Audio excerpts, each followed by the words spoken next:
해군 장교 출신 분들이 저를 안 좋게 볼 수도 있는데 솔직히 인정할 건 인정합시다. 때문에 위계 질서가 좀 빡세요.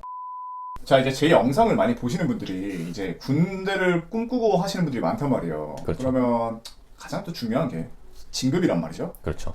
혹시 회사 출신이나 비회사 출신의 진급률이 어떻게 되나요? 일단 이거를 말씀드리기 전에 이거 하나 말씀드리겠습니다. 해군의 가장 큰 장점, 육군은 소령을 못 다니시는 분들도 있잖아요. 있어요.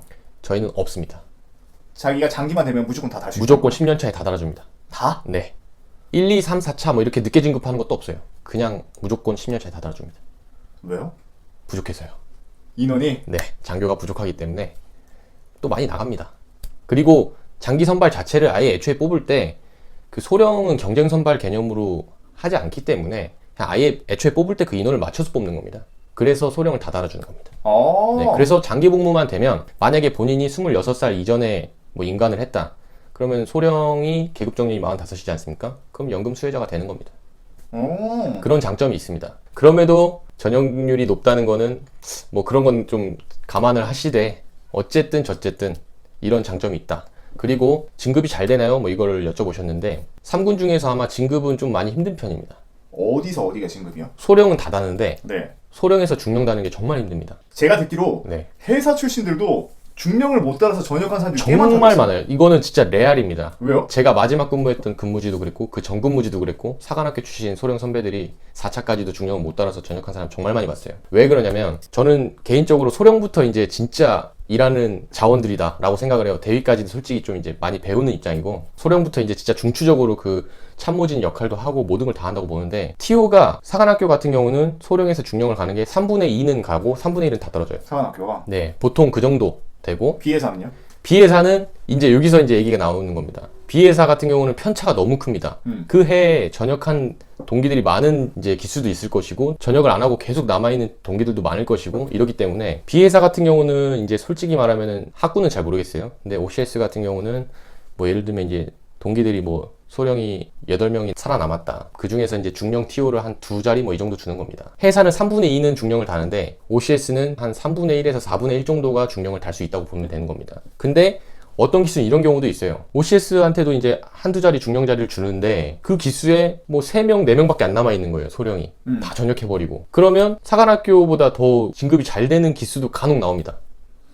지금 이렇게 말을 들어보면 네. 사관학교와 비사관학교 출신 진급을 따로 시키는가 봐요. 그렇죠. TO가 안 묻고? 네, TO가 따로 있는 겁니다. 같은 TO를 놓고 아예 다 찢어 먹는 게 아니라 네. 그 사관학교 TO가 이만큼, 그 다음에 뭐 ROTC 비사, 그러니까 다 합쳐서 OCS TO 이만큼 뭐 이런 식으로 있는 겁니다. 우리 육군이랑 약간 다르네. 그렇죠. 근데 그건 이제 해마다 좀 정책적으로 좀 다른 걸로 알고 있어요. 어떤 기수는 좀 운 좋게 더 많이 TO가 나오는 기수도 있고 어떤 기수는 TO가 적은 기수도 있습니다. 그래서 비사 출신과 사 출신 간의 사이가 좋은 거예요. 서로 뭐 경쟁할 게 없거든.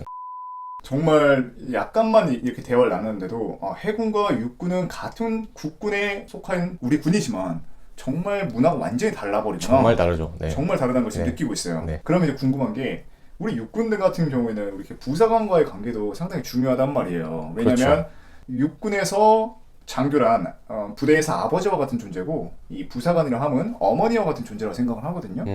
해군은 제가 알기로 부사관이 더욱더 많고 그렇죠. 부사관에 의해서 많이 돌아가는 집단인 걸 알고 있는데 그렇죠. 어떤가요? 네, 일단 해군 같은 경우는 부사관이 주축입니다. 부사관의 비율이 3군 중에서 가장 높을 겁니다. 왜냐하면 함정 근무라는 걸 하기 때문에 배를 운용하는 실제 운용자들은 부사관들이 주축이 맞습니다. 그리고 장교들은 그 위에서 이제 또 지휘 업무를 하는 거죠. 이렇게 생각하시면 돼요. 육군과의 차이는 육군은 그래도 부사관분들과 장교분들이 제가 알기로 이게 되게 서로 관계가 그래도 괜찮다고 전 들었어요. 네, 약간 친하면 네. 되게 좋아요. 그렇죠. 네, 해군은 이런 말 하면은 또 이제 해군 장교 출신 분들이 저를 안 좋게 볼 수도 있는데 솔직히 인정할 건 인정합시다.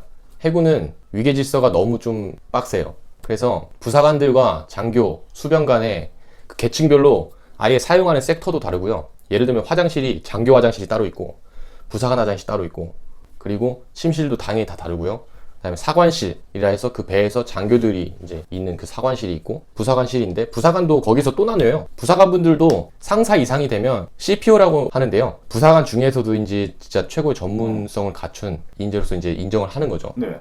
그래서 CPO 방이 또 따로 있어요. CPO 와. 침실도 따로 있고 CPO 식당도 따로 있는 겁니다. 이게 폐쇄된 공간 내에서 굉장히 오랜 기간 동안 작전을 하다 보면 이 사람이 사람인지라 서로 이제 구역이 다 분리가 돼 있는 게 더 오히려 편한 겁니다. 육군 같은 경우는 그래도 우리 다 같은 저니까 으쌰으쌰하고 다 같이 막 이렇게 앵겨서 하고 이렇게 하는 그렇죠. 게 정이 있고 많다고 생각할 수 있는데 해군 같은 경우는 정확하게 나눠져 있어요. 직급별로 정말 이 사관의 대우를 받고 또 CPO는 CPO의 대우를 받고 그 밑에 중하사 대우를 받고 수병들은 수병 대우를 받고 이런 식인 겁니다. 그래서 아마 부사관 출신이나 수병 출신 분들은 좀 많이 서운한 걸 많이 느끼셨을 거예요. 장교분들한테. 물론 이게 더 나눠져 있어서 뭐 이렇게 서운하다고 느끼시는 분들도 있는데 나중 가면은 그 부사관 분들도 다 이제 이해를 하시더라고요. 그게 또 그분들도 편해하세요.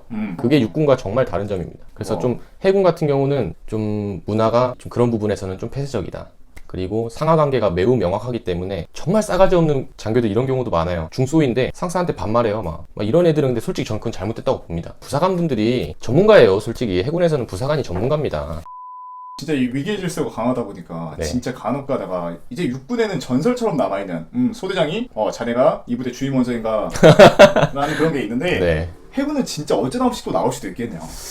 아 그거는 근데 솔직히 이제 너무 유명한 썰이다 보니까 갑자기 뭐 쏘이가 와가지고 자네가 주임원상가? 내가 이번에 온 통신관일세 뭐 이렇게 하면은 거의 뭐 이런 그런 사람은 없고 단지 이런 교육을 좀 받는 것 같아요. 님자를 안 붙이게 돼 있어요. 부사관 분들한테 사관이에요. 제가 만약에 아무리 초급 장교여도 예를 들면은 뭐 이분이 상원사든 뭐든 갑판장인데 이렇게 할 수 있잖아요. 갑판장님 뭐 저 작정관인데요. 뭐 이렇게 좀 하시죠. 뭐 이거 좀 해주십시오. 뭐 이거 좀 같이 합시다. 이렇게 할 수 있는데 그 님자를 붙이면 뭐라고 하는 사람들이 있어요.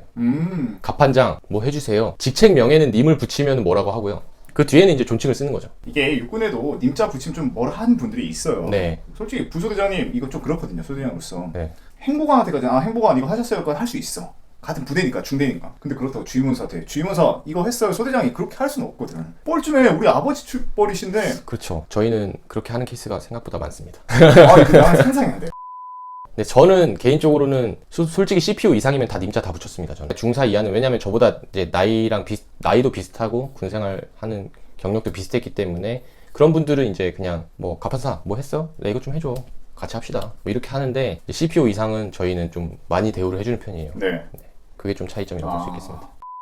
자, 이렇게 지금 우리가 장교와 부사관의 관계에 대해서 알아보았어요. 네. 지금 우리 참수리님께서는 말씀하신 게 부사관은 깊게 알고 장교는 넓게 한다라고 하셨는데 네. 해군을 꿈꾸는 사람 중에 뭐 비단 장교를 꿈꾸는 사람도 있겠지만 부사관이나 병사를 꿈꾸는 사람도 있을 거란 말이에요. 그렇죠. 장교와 부사관 고민하는 분들이 분명히 있을 건데 어떤 걸 추천하고 어떤 사람이 어떤 걸 가는 게 좀 좋다고 생각하신가요? 이거는 사람마다 다를 수 있는데요. 전 개인적으로 이렇게 생각합니다. 본인의 추구하는 바가 있을 거 아니에요. 나는 좀 더 안정적인 직장이 될 수도 있는 것이고 아니면 나는 뭐 안정적이진 않더라도 나는 명예와 어떤 권력에 대한 그런 가치가 좀 나는 많다. 이 차이인 것 같은데 솔직히 될 사람은 부사관을 가든 장교를 가든 진급을 쭉쭉쭉 잘 하셔서 소위 말해서 우리가 생각하는 그 정규직 개념 50 몇 세까지도 다 하시고 나옵니다. 솔직히 이제 현실적으로 보면 안정적인 거는 부사관이 맞아요. 부사관 분들은 왜냐하면 장기 복무만 되면 근속 진급이라는 제도가 있기 때문에 사실상 장기 복무만 되면 뭐 상원사까지 그냥 쭉쭉쭉쭉 50 몇 세까지 그냥 하고 나오실 수 있는 반면에 장교 같은 경우는 소령까지는 물론 달아주지만 중령 진급이 제가 방금 어렵다 그랬죠. 중령 진급을 못하면 45세 나와야 돼요. 그리고 중령 진급을 했다 하더라도 53세에 나옵니다. 그러면 그 나이대가 가장 사회에 나왔을 땐 애매한 나이거든요. 왜냐면 결혼을 빨리 했으면 모르겠지만 대부분의 그 나이대쯤에 되면 자녀들이 중고등학생이 대부분이기 때문에 돈이 가장 많이 들어가는 그렇죠. 그런 구간이기 때문에 인생을 좀 굴곡 없이 나는 안정적으로 가겠다. 그렇다면 저는 부사관을 좀 추천드리는 편이고요. 그럼에도 불구하고 나는 자신이 있고 진급에 자신이 있고 그리고 나는 좀 명예나 이런 게 더 물론 부사관들도 명예가 있죠. 그런 걸 떠나서 자기가 좀 어느 정도 그렇죠. 장교로서의 그런 명예죠. 팔로워십보다는 리더십이 나한테는 좀 더 맞는 것 같다. 그러면 장교로 오는 거죠. 그거는 개인마다 차이가 있는 것 같습니다. 진짜 해군들이 정말 고생하는 것 같아요. 네. 해군들이 배를 많이 타잖아요. 그렇죠. 네.